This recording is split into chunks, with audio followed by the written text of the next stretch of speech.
नमस्ते दोस्तों। आज हम बात करने वाले हैं उस त्योहार के बारे में जो न सिर्फ बुराई पर अच्छाई की जीत का प्रतीक है, बल्कि एक ऐसा उत्सव है जो हमें अपने इनर पावर को जगाने की याद दिलाता है। कल्पना कीजिए कि लंका की सोने चांदी की नगरी में रावण का अहंकार चरम पर है और अयोध्या के राजकुमार राम धनुष तान कर युद्ध का ऐलान कर रहे हैं। या फिर कल्पना कीजिए हिमालय की चोटियों पर दुर्गा मां का चंडी रूप महिषासुर को चीरते हुए। दशहरा सिर्फ रावण दहन नहीं है दोस्तों, ये है विजय का पर्व, बुराइयों पर अच्छाइयों के विजय का पर्व। दोस्तों, दशहरा की जड़ें हैं रामायण में। वो महाकाव्य है जो वाल्मीकि जी ने रचा और तुलसीदास जी ने अवधि में दोबारा से जीवंत किया।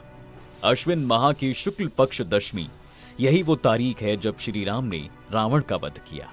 लेकिन ये कहानी सिर्फ युद्ध की नहीं, बल्कि धैर्य, भक्ति और न्याय की भी है। चलिए स्टेप बाय स्टेप अनफोल्ड करते हैं इस एपिक को। सबसे पहले अयोध्या नगरी। वहां राजा दशरथ का राज था, जिनके 4 पुत्र थे, राम, भरत, लक्ष्मण और शत्रुघ्न।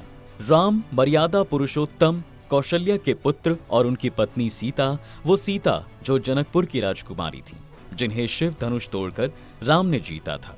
लेकिन किस्मत का खेल देखिए, राजा दशरथ की छोटी रानी कैकई मंत्रा दासी के चक्कर में फंसकर राम को 14 साल का वनवास दे देती है। राम, सीता और लक्ष्मण तीनों जंगल की राह ले लेते हैं। पंचवटी पहुंचते ही वो शूर्पणखा नाम की राक्षसी आती है जो राम पर मोहित हो जाती है। लक्ष्मण काट देते हैं उसके नाक कान और ये खबर लंका पहुंच जाती है रावण तक।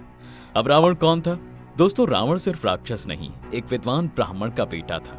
उसके पिता विश्रवा कुलसत्य ऋषि के पुत्र और मां कैकसी राक्षसी कुल से थी। रावण चतुर्वेदी था, वीणा बजाता था, शिव तांडव स्तोत्र रचता था, लेकिन अहंकारी और पापी भी था।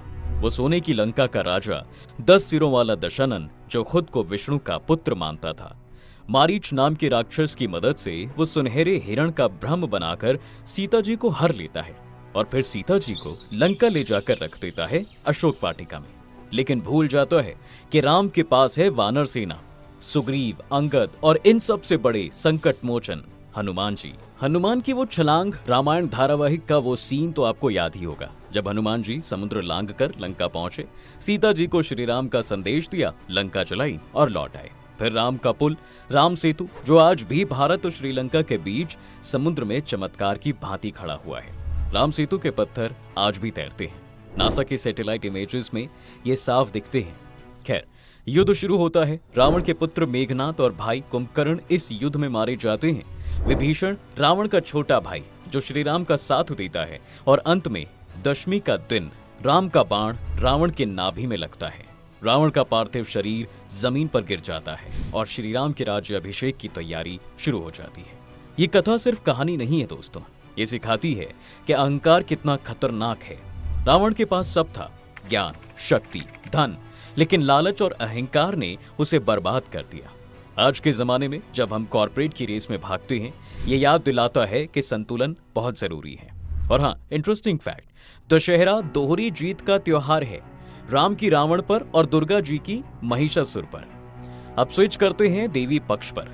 देखिए, दशहरा सिर्फ राम का ही नहीं, दुर्गा पूजा का भी पर्व है। देवताओं के सामने दरअसल संकट के बादलों की तरह नाच रहा था वो राक्षस, जिसका नाम था महिषासुर।